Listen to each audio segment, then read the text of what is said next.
Assalamualaikum warahmatullahi wabarakatuh. Halo anak-anak semuanya, apa kabarnya hari ini? Semoga kalian semua dalam keadaan sehat ya. Anak-anak, pada pembelajaran kali ini kita akan belajar fikih. Sebelum memulai pembelajaran, mari kita ucapkan basmalah. Bismillahirrahmanirrahim. Anak-anak, materi yang akan kita pelajari pada pelajaran fikih kali ini yaitu sholat bagi orang yang sakit.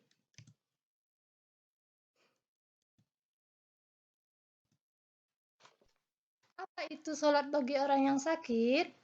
Dalam Islam, sholat merupakan ibadah wajib dan disebut sebagai tiang agama. Sholat diwajibkan bagi semua umat Islam dalam kondisi apapun, termasuk bagi mereka yang dalam keadaan sakit parah. Allah Subhanahu wa Ta'ala tidak pernah memberatkan hambanya dalam hal ibadah, terutama sholat. Para ulama berpendapat, apabila seseorang menderita sakit yang menyebabkan dirinya sulit untuk berdiri, maka ia dianjurkan untuk melaksanakan sholat dengan duduk. Dalil pelaksanaan sholat sambil duduk mengacu pada hadis riwayat Ibnu Buraidah dari Imran bin Husain radhiyallahu anh. Ia berkata, "Aku menderita penyakit wasir. Lalu aku bertanya tentang sholat dalam kondisi sakit kepada Nabi Muhammad Sallallahu Alaihi Wasallam.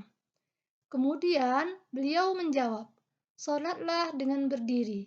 Bila tidak mampu, maka dengan duduk. Dan bila tidak mampu, maka dengan tidur miring.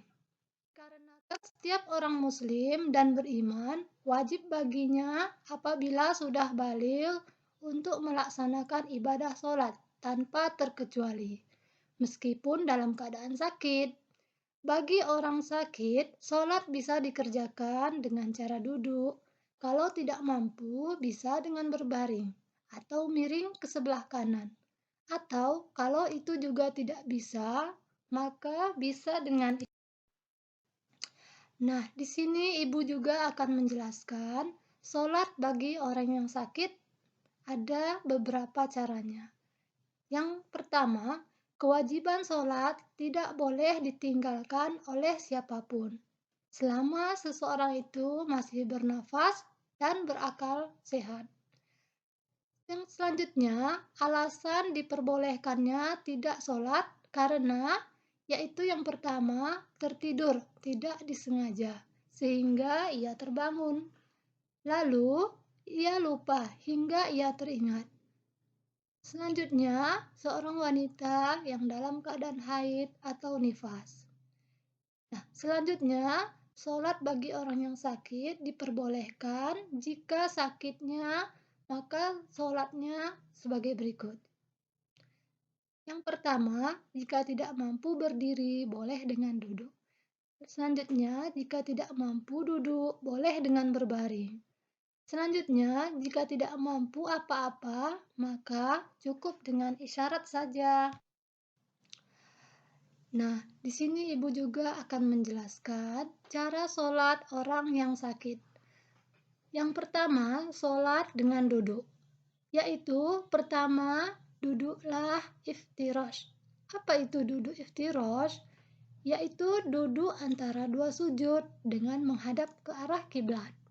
Selanjutnya, takbiratul ihram, yaitu dengan membaca surat Al-Fatihah dan ayat Al-Quran.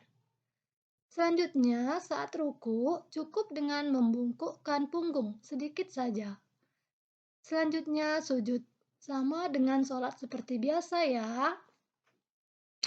Lakukanlah berulang-ulang sesuai dengan rakaat sholat yang dikerjakan hingga tahiyat akhir ya. Nah, di sini ibu juga akan menjelaskan tentang sholat dengan terlentang. Bagaimana caranya? Yaitu dua belah kaki diarahkan ke arah kiblat. Sementara itu kepala disandarkan dengan bantal sehingga wajah menghadap ke arah kiblat.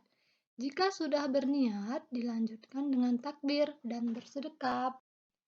Kemudian membaca bacaan sholat seperti biasa ya.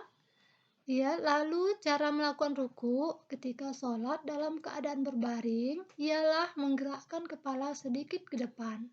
Kemudian, jika ingin sujud, maka menggerakkan kepala ke depan lagi.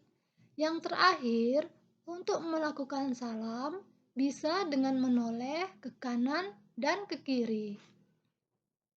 Selanjutnya, Ibu juga akan menjelaskan bagaimana sholat berbaring ke kanan, yaitu berbaring ke arah samping dengan cara menjadikan rusuk sebelah kanan sebagai tumpuannya. Selanjutnya, wajah dan anggota tubuh menghadap ke arah kiblat ya.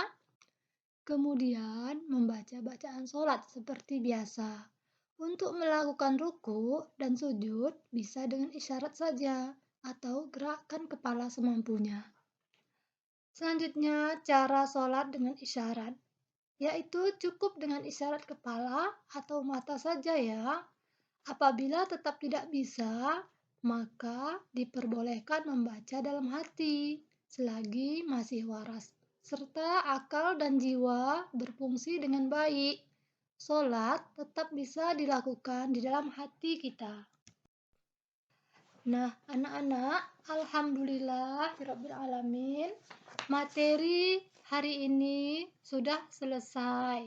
Semoga kalian dapat memahaminya apa yang sudah Ibu sampaikan. Akhir kata, Ibu ucapkan terima kasih. Wabillahi taufik wal hidayah. Assalamualaikum warahmatullahi wabarakatuh.